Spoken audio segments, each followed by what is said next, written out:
రోడ్డుకి అడ్డంగా ఉందని ఒక 3 ఫ్లోర్ బిల్డింగ్నే జాకీల మీద పక్కకు జరుపుతున్నారంటే ఏంటో అనుకున్నాం కానీ ఏకంగా 50 అడుగులు సక్సెస్ఫుల్గా షిఫ్ట్ చేసి అనుకున్నది సాధించారు చూడండి. అన్నమయ్య జిల్లాలోని బురకాయలకోట వద్ద నేషనల్ హైవే కన్స్ట్రక్షన్లో భాగంగా రోడ్డుకు అడ్డుగా ఉన్న ఒక 3 ఫ్లోర్ బిల్డింగ్ను తొలగించాల్సి వచ్చింది. అయితే ఇష్టపడి కట్టుకున్న ఇంటిని పడగొట్టడం ఇష్టం లేక ఆ ఇంటి యజమాని బిల్డింగ్ మొత్తాన్ని జాకీల మీద లిఫ్ట్ చేసి ఏకంగా 50 అడుగులు పక్కకు షిఫ్ట్ చేశారు. ఈ షిఫ్టింగ్ ప్రాసెస్ స్టార్టింగ్ స్టేజ్లో ఉన్నప్పుడు దీని మీద మన ఛానల్లో ఒక వీడియో చేశాను. దానికి చాలామంది రకరకాలుగా రియాక్ట్ అయ్యారు. కొంతమంది పాజిటివ్గా రియాక్ట్ అయ్యారు, కొంతమంది నెగిటివ్గా కూడా రియాక్ట్ అయ్యారు.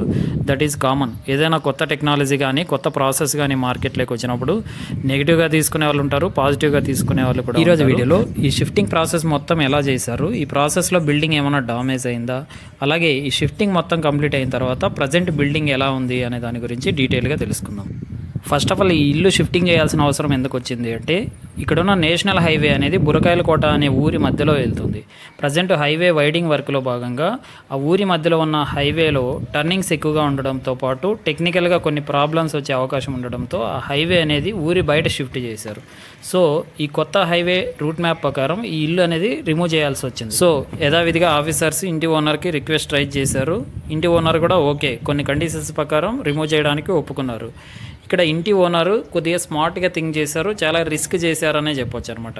నార్మల్గా ఇల్లు రిమూవ్ చేయాలంటే పడగొట్టేస్తాం కదా, కానీ ఈయన చెన్నైలో ఉన్న JJ building lifting and shifting services అనే కంపెనీతో కాంట్రాక్ట్ కుదుర్చుకొని ఆ ఇంటిని పడగొట్టుకోకుండా జాకీల మీద లిఫ్ట్ చేసి పక్కనే 50 అడుగుల దూరానికి షిఫ్ట్ చేసేసారు. ఇక షిఫ్టింగ్ ప్రాసెస్ చూసినట్టయితే బిల్డింగ్ బేస్మెంట్కి ఒక బీమ్ లాగా కన్స్ట్రక్ట్ చేస్తాం కదా, ఆ బీమ్ కింది భాగంలో ఒక సైడ్ నుంచి కట్ చేసుకుంటూ జాకీలు అరేంజ్ చేశారు.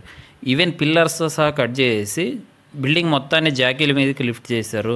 అట్ ది సేమ్ టైం ఎక్కడైతే కొత్త ప్లేస్కి షిఫ్ట్ చేయాలనుకుంటున్నామో ఆ ప్లేస్లో ఈ బిల్డింగ్ యొక్క సేమ్ మెజర్మెంట్స్తో పిల్లర్స్ వేసి బేస్మెంట్ కన్స్ట్రక్ట్ చేశారు. తర్వాత జాకీల మీద ఉన్న బిల్డింగ్ను ఒక సైడ్ నుండి సపోర్ట్ తీసుకొని జాగ్రత్తగా పుష్ చేసుకుంటూ కొత్తగా కన్స్ట్రక్ట్ చేసిన బేస్మెంట్ మీదకి షిఫ్ట్ చేశారు. ఈ ప్రాసెస్ మొత్తం అనుకున్నంత తేలిగ్గా అయితే జరగలేదు. కేవలం 50 అడుగులు మూవ్ చేయడానికి దాదాపు 5 నెలల టైం పట్టిందంటే ఆ రిస్క్ ఫ్యాక్టర్ ఎలా ఉంటుందో మనం అర్థం చేసుకోవచ్చు.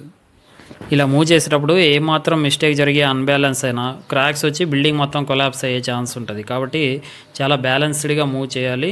ఇక ఈ షిఫ్టింగ్ చేసేటప్పుడు ఏమైనా క్రాక్స్ వచ్చిందా, ఏమైనా డామేజ్ అయిందా అని చూసినట్టయితే ఏ చిన్న డామేజ్ కూడా జరగలేదు అనమాట. ఈవెన్ క్రాక్స్ కూడా ఎక్కడ రాలేదు. ఎలా ఉన్న బిల్డింగ్ని అలాగే షిఫ్ట్ చేసేసి అయితే building front side elevation design కోసం ఒక స్టెప్ లాగా కన్స్ట్రక్ట్ చేసిన ఈ పార్ట్ మాత్రం కొద్దిగా క్రాక్ వచ్చింది. దీనికి బిల్డింగ్కు ఎలాంటి సంబంధం లేదనమాట. దీన్ని కూడా ప్యాచ్ వర్క్ చేస్తున్నారు. ఇక ఇన్సైడ్ మనం చూసినట్టయితే ఎక్కడ కూడా ఎలాంటి డామేజ్ కానీ క్రాక్స్ కానీ ఏం రాలేదన్నమాట. ఇక్కడ ఇంకో డౌట్ కూడా రావచ్చు, ఈ బిల్డింగ్ షిఫ్ట్ చేసేటప్పుడు ఆ బిల్డింగ్ యొక్క పిల్లర్స్ కట్ చేసి బేస్మెంట్ అనేది రిమూవ్ చేస్తున్నారు కదా, బేస్మెంట్ లేని బిల్డింగ్ అంత స్ట్రాంగ్ ఉంటుందా అనే డౌట్ కూడా రావచ్చు. అయితే ఎక్కడైతే కొత్త ప్లేస్కి షిఫ్ట్ చేస్తున్నారో ఆ ప్లేస్లో ఈ బిల్డింగ్ యొక్క సేమ్ మెజర్మెంట్స్తో అక్కడ పిల్లర్స్ వేసి ఒక స్ట్రాంగ్ బేస్మెంట్ అనేది కన్స్ట్రక్ట్ చేస్తున్నారు. ఫస్ట్ కన్స్ట్రక్షన్ చేసిన తర్వాత ఈ బిల్డింగ్ని యాజ్ ఇట్ ఈస్గా తీసుకెళ్ళి ఆ బేస్మెంట్ మీద సెట్ చేసి ఆ పిల్లర్స్ కూడా అటాచ్ చేస్తున్నారు. ఈ విధంగా పిల్లర్స్ నీట్గా అటాచ్ చేసిన తర్వాత ఆ బిల్డింగ్ కింద ఉన్న గ్యాప్ను తిరిగి రాళ్ళు సిమెంట్తో ఒక స్ట్రాంగ్ బేస్మెంట్ లాగా బిల్డ్ చేసి సపోర్ట్ ఇవ్వడం జరుగుతుంది. ఈ టైప్ ఆఫ్ టెక్నాలజీ మార్కెట్లో కొత్త ఏం కాదు, ఆల్రెడీ ప్రీకాస్ట్ టెక్నాలజీని మనం చూస్తున్నాం. అంటే ఎక్కడో ఒక సైట్లో రెడీమేడ్గా బిల్డ్ చేసిన పిల్లర్స్ కానీ వాల్స్ కానీ తీసుకొచ్చి ఫాస్ట్గా ఒక బిల్డింగ్ని కన్స్ట్రక్ట్ చేయడం కూడా మనం చూస్తుంటాం. అంతేకాకుండా ఈ బిల్డింగ్ షిఫ్ట్ చేసిన కంపెనీతో మాట్లాడడానికి ట్రై చేసినప్పుడు ఆల్రెడీ వీళ్ళు తెలుగు స్టేట్స్తో పాటు ఆల్ ఓవర్ ఇండియాలో 5,000కు పైగా ఇల్లుని ఈ విధంగా సక్సెస్ఫుల్గా లిఫ్టింగ్ కానీ షిఫ్టింగ్ కానీ చేశామని చెప్తున్నారు.